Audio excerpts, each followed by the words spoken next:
Welcome back to the Nightcap, ladies and gentlemen. Today we're going to make a cocktail with just beer. So we're going to go with the Kona Beach Bum. Go ahead, like, subscribe, share, comment, ask questions. We'll be glad to answer them.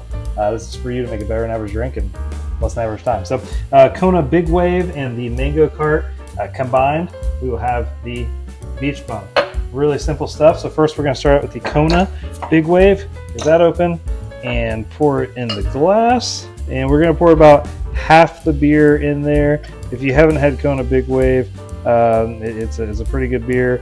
A little hoppy on the end, so the Mango Cart's going to go ahead and make it a little less hoppy. However, the Mango Cart is a sweet mango beer. So mixing it with the Kona actually allows for this to taste a little better if you're not into the sweet drinks.